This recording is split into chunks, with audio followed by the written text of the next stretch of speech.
সেনাবাহিনী এই দেশের স্বাধীনতা সার্বভৌমত্বের প্রতীক। সেনাবাহিনীর এই কতিপয় ক্রিমিনালের কারণে সেনাবাহিনী সম্মানহানি হতে পারে না, সেনাবাহিনী কলঙ্কিত হতে পারে না, বরঞ্চ এই ক্রিমিনালদেরকে বিচারের মাধ্যমে সেনাবাহিনীকে কলঙ্ক মুক্ত করা হবে। তাই সেনাবাহিনীর বর্তমান সেনা প্রধান থেকে শুরু করে উচ্চপদস্থ কর্মকর্তারা এই বিচারে সহযোগিতা করবেন, সেটা আমরা প্রত্যাশা করি। একই সাথে আক্তারের বক্তব্য যেটা বলেছে সেটা আমরাও সকলকে স্মরণ করিয়ে দিতে চাই। কিছুদিন আপনারা দেখেছেন যে এই আর্মির জেনারেলরা গুম খুনের সাথে জড়িত ছিল, যাদেরকে গত 1 বছর বিচারের মুখোমুখি করা হবে কিনা দ্বিধাদ্বন্দ্বে ছিল।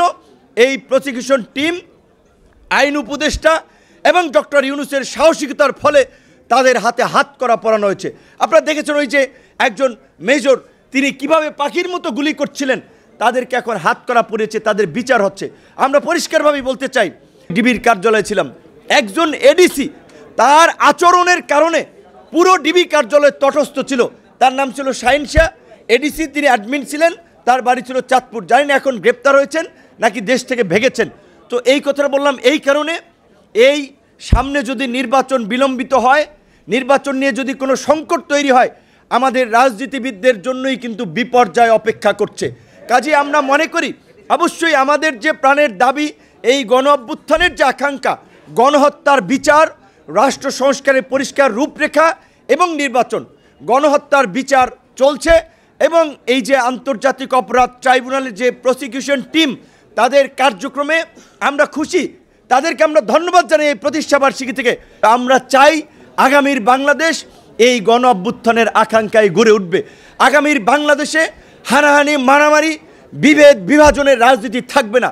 আজকে আক্তারের সাথে একটি কথা আমরা ইনফরমালি বলছিলাম, রাজনৈতিক নেতৃবৃন্দ আমরা আলাপ আলোচনা করি, তখন আমরা এই কথাটি বলি, এই নির্বাচন আমরা সবাই চাচ্ছি যে নির্বাচন যথাসময়ে হোক, কিন্তু আপনাদের একটা কথা মনে রাখতে হবে রাজনৈতিক নেতৃবৃন্দকে, এই গণ অভ্যুত্থানের সময় ছাত্র যুবক তরুণরা আন্দোলন করেছে, ঠিক, তারা আহত হয়েছে, গ্রেপ্তার হয়েছে, একই সাথে রাজনৈতিক নেতৃবৃন্দকে কিন্তু প্রথম গ্রেপ্তার করেছে।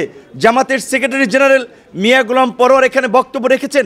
মিয়া গোলাম পরোয়ার থেকে খসরু ভাই, নজরুল ইসলাম খান, আন্দালিব রহমান পার্থ, এরকম অনেক নেতৃবৃন্দ, এনি ভাই ছিল, আমরা একসাথেই আপনার ওই